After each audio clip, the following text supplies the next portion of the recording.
Com a chegada dessas baixas temperaturas, as doenças respiratórias aumentam. E o que eu quero fazer agora, de verdade, é um alerta. Para você não se automedicar e para você não se desesperar. Porque a gente está num momento, no meio dessa pandemia, que se alguém dá uma tossidinha, se alguém espirra, se alguém sente uma dorzinha no corpo, a pessoa já sai achando que é Covid. Ah, não, eu tô com coronavírus. Não, as outras doenças continuam existindo.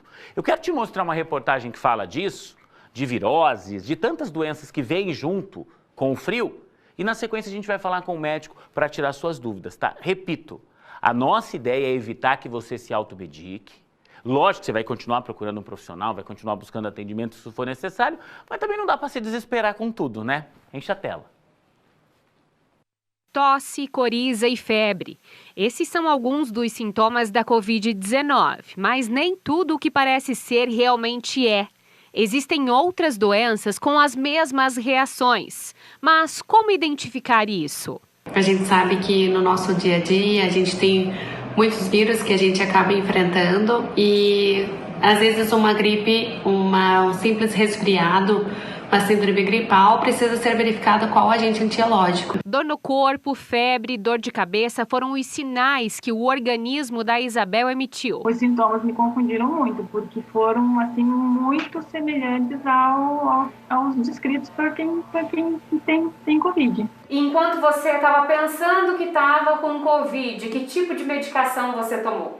Na dúvida, o médico disse assim, olha, vamos entrar com medicamento que pode ser utilizado para o Covid, né? Mas que também ele vai auxiliar se for uma virose comum. Esse laboratório criou um teste rápido chamado painel respiratório PR24. O exame molecular identifica os causadores de outras doenças respiratórias que apresentam os mesmos sintomas do coronavírus. Só que nem tudo é Covid. É um teste de biologia molecular que detecta com um tipo apenas de amostra, a gente consegue detectar 24 tipos diferentes de patógenos.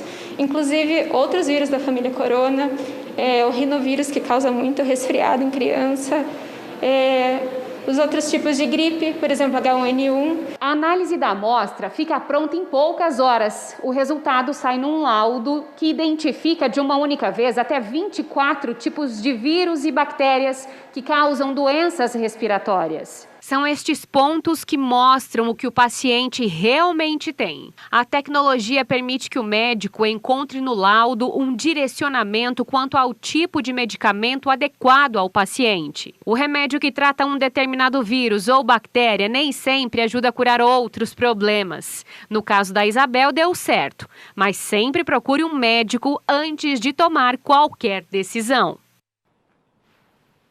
Tá aí, gente. A partir de agora, eu queria que você prestasse muita atenção. Não é uma entrevista. Entrevista você vê por aí, aqui é conversa, tá? Dr. Alex Itar Ogawa, que é médico otorrinolaringologista, que é professor de medicina da PUC, da Pontifícia Universidade Católica aqui em Londrina. Aliás, muito obrigado mais uma vez à PUC por nos ajudar aqui com tantos especialistas. Dr. Alex, primeiro eu acho que o fundamental é entender o seguinte. Nós temos a Covid-19, mas nós temos todas as outras doenças respiratórias, todas as outras doenças que tradicionalmente aparecem quando cai a temperatura. Então as pessoas realmente não podem se desesperar. Dizer, eu tô com a Covid porque eu tô tossindo. Não, calma. São necessários vários outros sintomas, né? Boa tarde. Boa tarde. É uma honra estar aqui, tá, Juliana? O prazer é meu de ter aqui. Além dessas doenças que todo mundo entende como infecção, a gente tem que entender que existem outras doenças. Por exemplo, as doenças alérgicas e as doenças irritativas do nariz, né? Então, é muito comum, só a gente lembrar no inverno, qual que é a marca registrada? Lábio rachado, ponta do nariz vermelha, né? Então, assim, são reações do nosso corpo a essa baixa temperatura. Isso é tudo normal, não é doença. Isso vai continuar acontecendo como todos os anos, como sempre aconteceu. E aí, o que acontece no nariz? A gente tem dentro do nariz pelinhos que vão varrendo a sujeira para fora do nariz. Quando vem esse frio, esse vento gelado, esse sistema de varrer, ele para de funcionar de forma adequada. Então, começam a aparecer sintomas como o espirro, que é a nossa defesa, o nosso reflexo, para limpar o nariz de sujidades, de partículas que se acumulam dentro do nosso nariz. Então isso não é doença, né? Doença infecciosa, não é Covid, não é gripe, não é resfriado. Pode ser uma alergia, pode ser uma irritação do nariz, né? Então, uma das primeiras coisas que eu quero falar para quem está escutando a gente, Juliano, é assim, o simples fato de você lavar o nariz com soro fisiológico para ajudar a tirar essas sujeiras já vai ajudar bastante. E tem uma coisa curiosa, as máscaras que foram adotadas, né, nesse período de pandemia, elas também vão ajudar a gente, porque elas bloqueiam a entrada desse frio e desse efeito do choque térmico. É isso que eu ia perguntar. No Japão, por exemplo, a gente acompanha esse uso de máscaras, não agora da pandemia, de muito tempo. O fato das pessoas estarem usando a máscara, especialmente para a Covid, vai impedir que elas fiquem gripadas, vai impedir uma outra alergia, porque ela vai deixar de ter contato com as substâncias aí que estão espalhadas pelo ambiente, né? Vai bastante. E isso, assim, é impactante, inclusive, dentro dos nossos consultórios. É possível já verificar que as crianças elas não estão ficando mais doentes, mesmo voltando para a escola.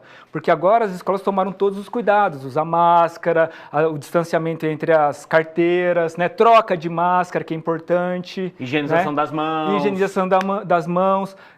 Se a criança está com algum sintoma respiratório, não leva para a escola. Antigamente o pessoal acabava levava mesmo com a criança meio doente, né? Só não levava se estava com uma febre muito alta, né? Então, todos esses cuidados já vão ajudar bastante. As máscaras, desde que sejam trocadas, higienizadas e usadas de forma adequada, elas vão ajudar muito nesse período. Tanto para proteger o nariz, para evitar o espirro e evitar a ponta do nariz vermelha, tá? E essa confusão de que tudo agora é Covid. A gente tem sempre dois extremos quando a gente fala de questões respiratórias. As crianças e os idosos. Nesse período a gente tem que se preocupar ainda mais com esses dois extremos?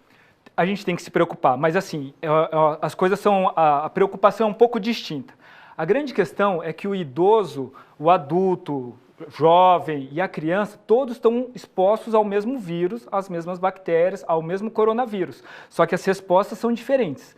O idoso, ele tem uma resposta imunológica bem pior. Então, a chance dele evoluir grave, assim como ele evolui mal já no Covid, é muito grande. Já no caso das crianças, elas vão ser um importante foco de propagação, porque elas têm febre, elas têm uma carga viral grande, né? E antigamente elas se aglomeravam muito para brincar com pouca higiene. Hoje, as crianças elas dão um pouco mais de tranquilidade, né?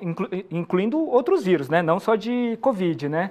Agora, os idosos sempre vão ser um alvo de cuidado. Independente de se é coronavírus, se é gripe, se é resfriado, se são outros vírus que estão correndo aí na cidade. Nesse momento agora que a gente está falando de baixas temperaturas, a gente teve na madrugada de hoje 2 graus e 6 décimos, é a menor temperatura registrada em Londrina na última década, em 10 anos. E a gente vai ter hoje uma madrugada, de acordo com o CIMEPAR, ainda mais fria.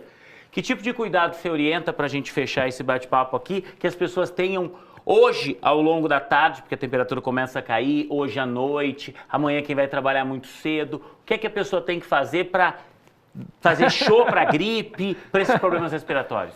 Acho que os cuidados são sempre os mesmos, assim, mas é importante salientar aqui para o espectador, né? A primeira coisa, se vocês forem fazer a lavagem nasal com soro fisiológico, vocês podem aquecer levemente o soro para ele entrar mais morninho, mais cômodo para dentro do nariz. A segunda coisa é vocês usarem bastante coberta para manter o corpo quente, tá? Que é importante a gente manter a temperatura do corpo. E muito cuidado, tá? Muito cuidado mesmo, quem usa muito aquecedor. Aquecedor ou ar-condicionado no quente resseca muito o ambiente e acaba irritando mais o nariz do que antes. Eu ia te perguntar isso rapidinho aqui, Álvaro, eu sei que a gente já está estourado 2h05. Eu senti isso hoje cedo, porque estava muito frio a hora que eu fui para a rádio, e eu liguei o ar quente do carro. E eu cheguei lá, mas eu tomava água e ficava uma secura aqui, eu sentia que não estava bom. Foi por isso? Foi por isso, porque você acabou respirando mais pela boca sem perceber às vezes. E aí o muco acumula mais e o nariz que filtra o ar, que aquece o ar, que umidifica o ar, não fez o papel dele e aí a garganta ressecou mais. E para você que trabalha com a voz, é importante sentir a garganta bem. Com certeza. Né? Então, esse aquecedor, esse ar-condicionado vai atrapalhar. Cuidado. Se cubram, se aqueçam e tentem fugir um pouquinho do aquecedor do ar-condicionado quente. Doutor, pode ter certeza que vamos tê-lo aqui mais vezes. Muito obrigado, a clareza com que o senhor conseguiu falar e explicar tudo isso aqui. Para a gente é muito importante, porque a gente está falando com todos os públicos ali. Muito obrigado, doutor Alex. Mais uma vez, muito obrigado a PUC, professor do nosso curso de medicina e otorrinolaringologista. Achei que eu ia gaguejar ao falar essa palavra. Muito obrigado, doutor. Ótima tarde. Prazer todo meu. Obrigado.